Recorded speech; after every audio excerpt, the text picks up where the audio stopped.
You thought I was nothing. Vanessa laughed as I carried the last of my belongings down the mansion steps, her voice sharp against the cold autumn air.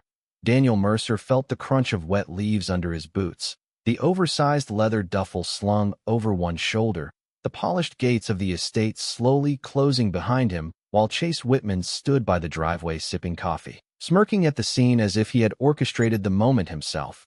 And for a brief second, Daniel allowed the wind to hit his face, tasting freedom hidden inside humiliation, the air crisp and smelling faintly of rain. And he did not speak or protest. He only measured the distance to his pickup, a faded red truck that had seen better years, the engine quiet, the tires pressing lightly into the damp driveway. A contrast to the grandeur of the mansion he had once shared with Vanessa, who now smiled as if the property, the cars, and even the very landscaping were trophies she had claimed by default. The chill did not bother him. Neither did the eyes of the gardener peering from the side gate, or the faint murmur of the neighborhood beyond, because Daniel had learned long ago that appearances could deceive, that what people laughed at often contained the seeds of their own downfall.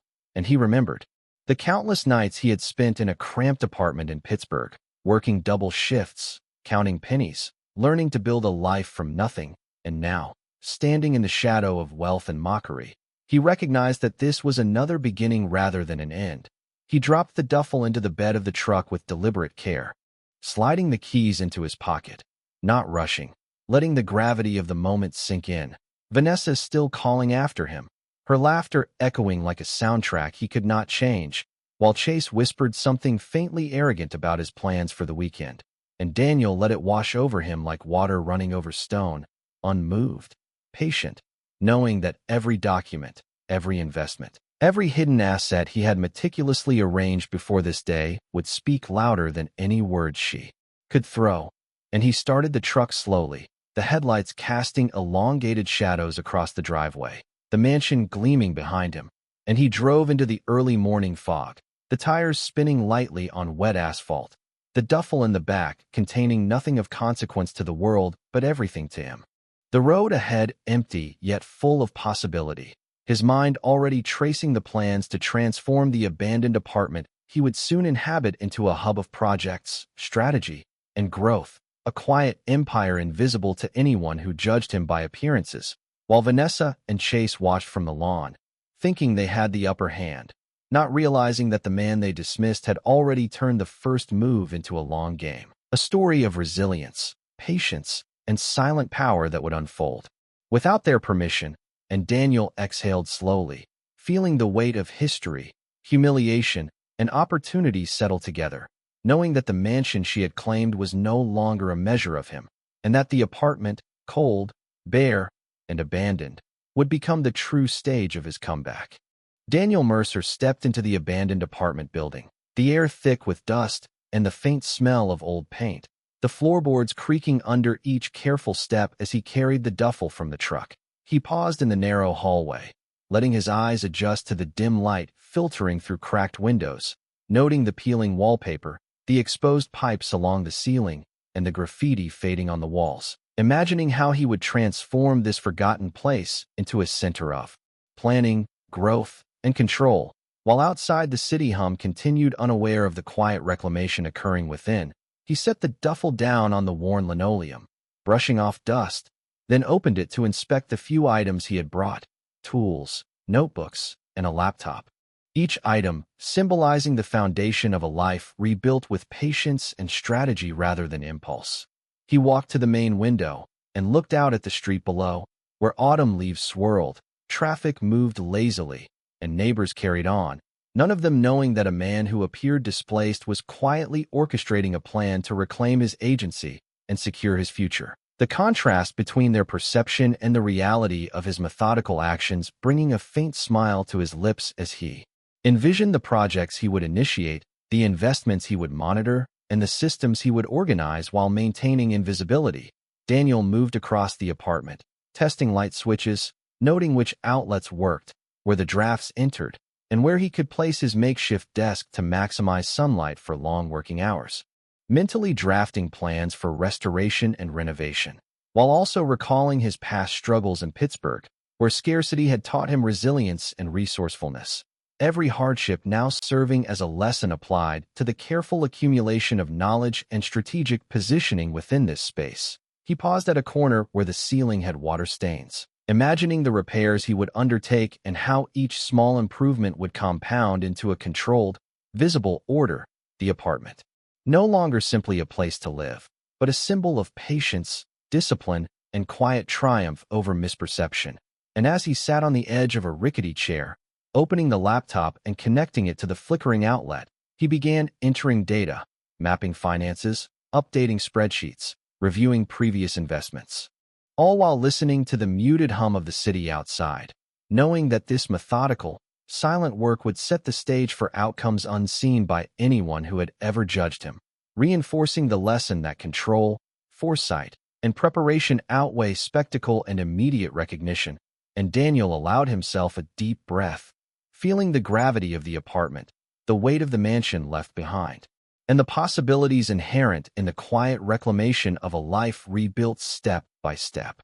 Daniel Mercer moved through the apartment, inspecting each corner and crevice with careful attention, the sunlight streaking through dusty windows and illuminating the worn floors, the faint scent of old plaster and paint filling the air as he imagined how each repair would transform the space.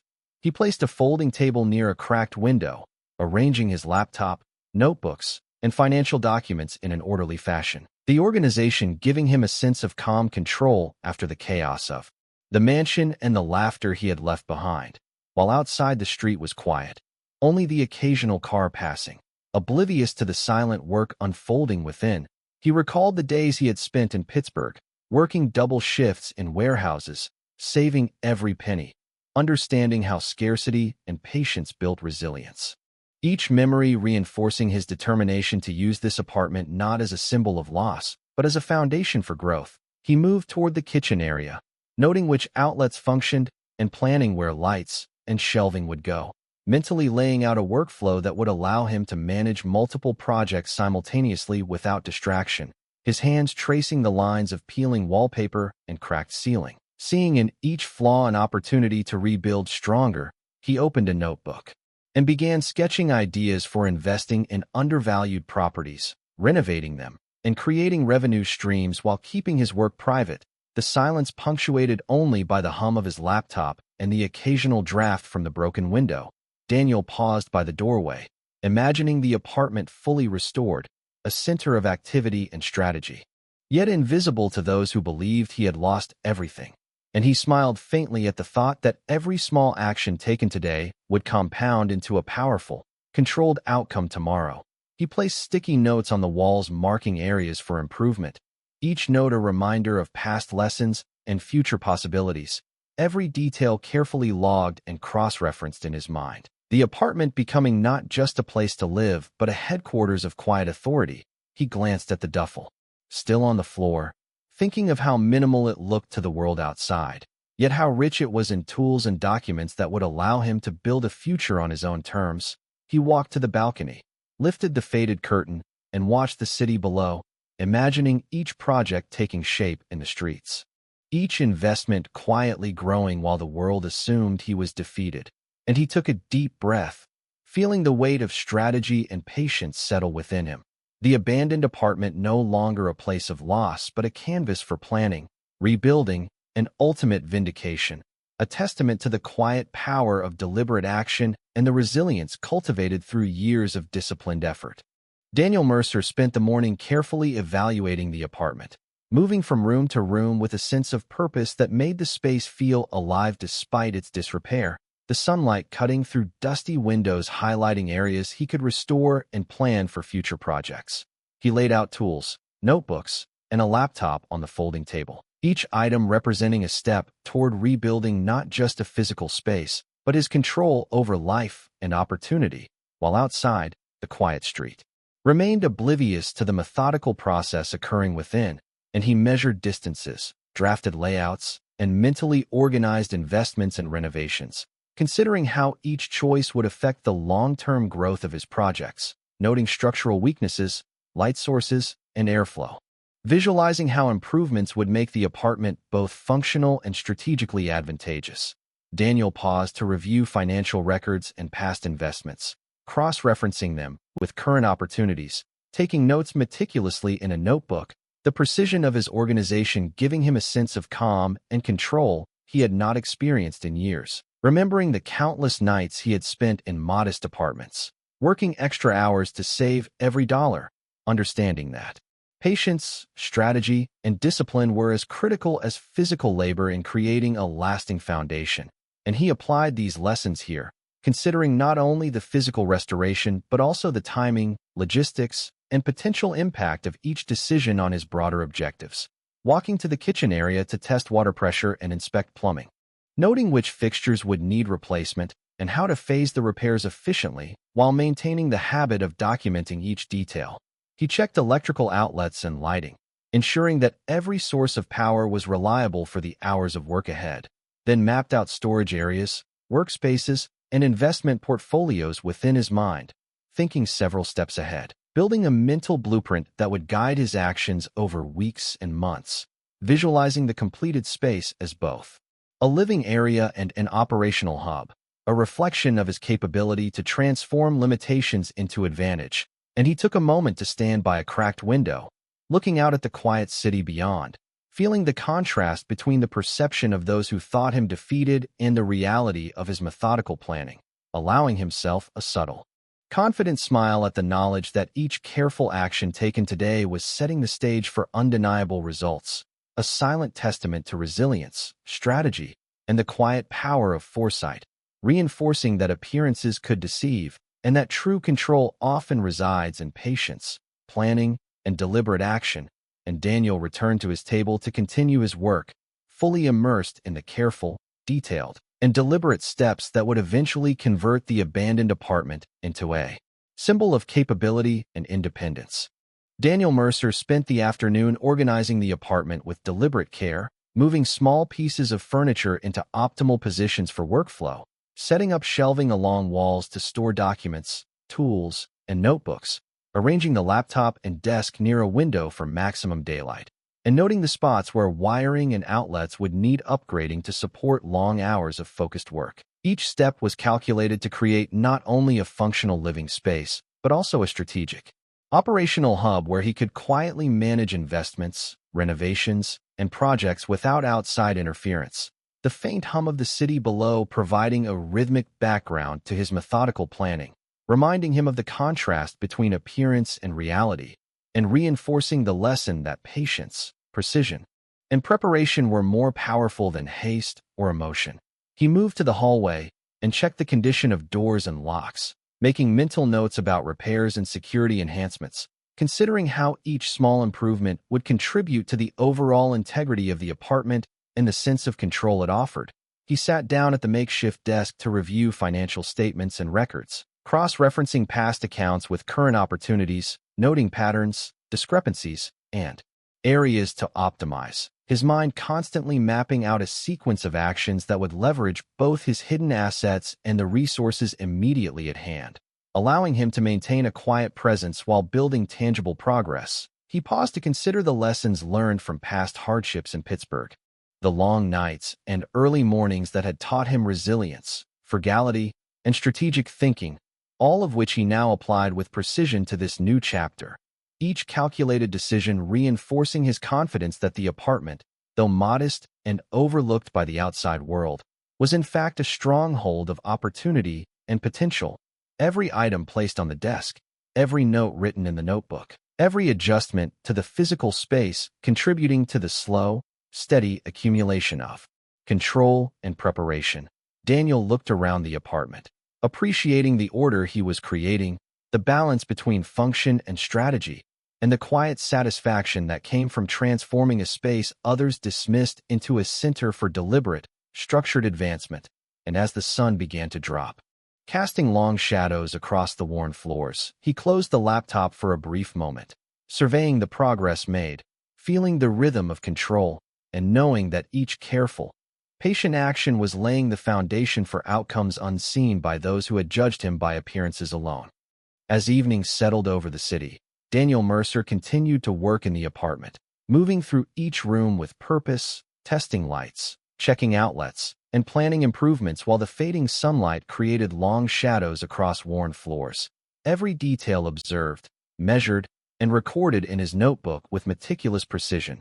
He reviewed financial statements and investment opportunities on his laptop, cross-referencing records, identifying undervalued properties, and mapping out renovation schedules, the quiet hum of the city outside serving as a steady backdrop to his methodical focus. He considered how each repair, adjustment, and investment would compound over time to create a controlled, strategic foundation invisible to those who assumed he had lost everything.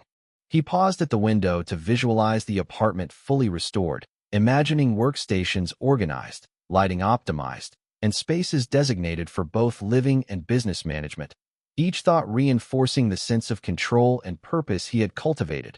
Moving to the kitchen area, he examined plumbing and water flow, noting which fixtures would require maintenance or upgrades, and mentally scheduling tasks to maximize efficiency and effectiveness. He then returned to the desk to review market data and correspondence, ensuring that every opportunity was accounted for and that no detail would be overlooked. Daniel considered the lessons of patience, resilience, and strategic foresight learned from his past struggles in Pittsburgh, understanding that these experiences had trained him to convert challenges into stepping stones and scarcity into disciplined planning. And as he wrote notes, adjusted plans, and organized his workspace, he felt the growing power of silent, deliberate action shaping the path ahead, the abandoned apartment transforming from a symbol of displacement into a hub of opportunity and quiet authority. Every organized folder, every line in his notebook, and every adjustment to the physical environment, reinforcing the methodical approach that would ultimately yield outcomes far beyond the perception of those who had mocked or dismissed him. And as darkness approached, the soft glow of his laptop screen illuminated his focused expression, a reminder that control, preparation, and patience were the instruments through which Daniel would quietly reclaim agency, transform the apartment into a strategic base, and demonstrate that the measure of success often lies in the unseen, deliberate steps taken while others are distracted by appearances. As the following morning light spilled through the dusty windows, Daniel Mercer reviewed the progress he had made in the apartment, walking deliberately from one room to another to inspect repairs, reorganize workspaces, and mentally adjust plans based on the functional layout. The air still carrying the faint scent of paint and plaster from previous day's work. He opened his laptop and checked the financial records, tracking ongoing investments, reviewing market trends, and noting new opportunities. His meticulous approach transforming the seemingly modest apartment into a nerve center of strategic activity, while outside, the quiet city streets continued without notice, unaware of the careful planning and silent accomplishments occurring within. He paused at the window to reflect on the contrast between the world's perception of him as displaced and the reality of his growing influence, noting how each carefully placed folder, spreadsheet entry, and repaired fixture contributed to a growing structure of control and independence. Daniel then moved to the kitchen and tested water flow, ensuring plumbing could sustain daily use, while visualizing potential enhancements that would improve efficiency and comfort over time. Every small adjustment reinforcing his sense of preparedness, discipline, and resilience. He took a moment to consider lessons from past struggles, the late nights working in cramped apartments, the small victories and incremental progress that had built his capability to plan, act, and endure without the need for recognition. And he applied the same principles here, recognizing that the apparent simplicity of the apartment masked the complexity and potential of the operation he was orchestrating. He returned to the desk, adjusting notes, cross-referencing data, and planning next steps, knowing that the careful accumulation of knowledge, resources, and improvements would compound into tangible results invisible to those who judged only by appearances. He mapped renovation timelines, investment strategies, and project sequences, ensuring that each decision was deliberate and supported by evidence and preparation, reinforcing the notion that real influence comes from consistent, measured action rather than spectacle. The apartment becoming both a living space and an operational hub, each corner, shelf, and workspace arranged to maximize efficiency and effectiveness. And Daniel felt a quiet satisfaction, not from triumph over others, but from the understanding that every step taken with patience and strategy was building a foundation that no external perception could undermine. The morning fading into afternoon as he continued to move with purpose, adjusting, observing, and documenting, fully immersed in the silent, deliberate work that would transform the abandoned apartment into a symbol of capability, independence, and the quiet power of resilience, while outside the city carried on, oblivious to the methodical reclamation of agency unfolding within the walls of the once-forgotten space. 6 months later, the building no longer looked abandoned. The cracked windows had been replaced with clean glass. The hallway lights glowed warm instead of flickering. The peeling walls had been painted a soft gray, and the old metal mailboxes near the entrance had been polished until they caught the morning sun. Daniel Mercer stood in the lobby wearing a simple blue button-down shirt and work boots, speaking with a contractor about final inspections, when Martha Collins stepped in carrying a paper grocery bag and gave him the kind of smile only an old neighbor can give, part pride, part disbelief. She had lived 2 floors below the apartment when the place still smelled of dust and neglect, back when people crossed the street rather than walk beside it after dark. Now there were planters by the door, new security cameras in plain view, clean floors, and a brass plaque near the entrance that read Mercer House Redevelopment Project. Daniel did not stand there to admire it. He stood there to make sure the elevator inspection was finished, the sprinkler system passed code, and the first tenants could move in before winter. That was the difference between people who wanted applause and people who built things. Applause came and went. Rent checks, safe hallways, working heat, and solid doors changed lives. Around noon, a black luxury sedan pulled up to the curb, too polished for that block, too familiar for Daniel to ignore. Vanessa stepped out wearing oversized sunglasses and a cream coat that looked expensive from a distance but tired up close. She stood on the sidewalk for several seconds, staring at the building like the address had betrayed her. Chase was not with her. Daniel noticed that first. Not because he cared, but because absence can tell the truth faster than speech. Martha glanced from Vanessa to Daniel, then lowered her voice and said, "Is that her?" Daniel nodded once. Vanessa walked through the front door slowly, her heels clicking against the new tile, her eyes moving from the fresh paint to the lobby desk to the brass plaque. For the first time since the divorce, she was quiet before Daniel said a word. She removed her sunglasses and tried to smile, but the expression did not hold. "Daniel," she said, "I did not know you were working here." Martha gave a soft little laugh from beside the mailboxes. "Honey, he does not work here. He owns the block."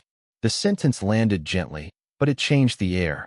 Vanessa looked at Daniel as if she were seeing a stranger wearing her ex-husband's face. He did not correct Martha. There was nothing to correct.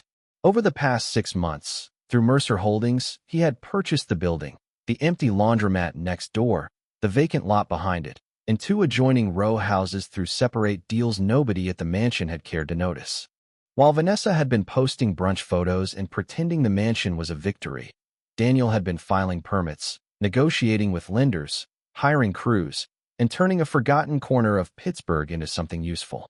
Vanessa swallowed and looked back toward the street. "I heard you were living in an abandoned apartment," she said softly. Daniel picked up a folder from the lobby desk and slid it under his arm. He said. "Then I fixed it." Her eyes drifted to the plaque again, and he could see the memory working behind them. The morning she laughed, the wet driveway, the old pickup, the cruel little joke about the dump he was moving into. Daniel did not need to repeat any of it. Some words punish people best when they are left in the past, waiting for them to return on their own. Vanessa took 1 step closer and lowered her voice. "Chase is gone. The house is too expensive. The payments are worse than I thought." Daniel looked through the glass doors at the street, where a delivery truck pulled up with new appliances for the 3rd floor. He did not feel joy. He felt distance. The kind that comes when the person who broke your heart finally arrives at the truth, but arrives too late to be welcomed inside. Vanessa stood in the lobby of Mercer House with the kind of silence that comes after a person finally understands the cost of their own choices. She looked smaller without the mansion behind her, without Chase at her side, without the bright audience she had always needed to feel important. Daniel Mercer did not enjoy seeing her that way. That surprised him more than anything.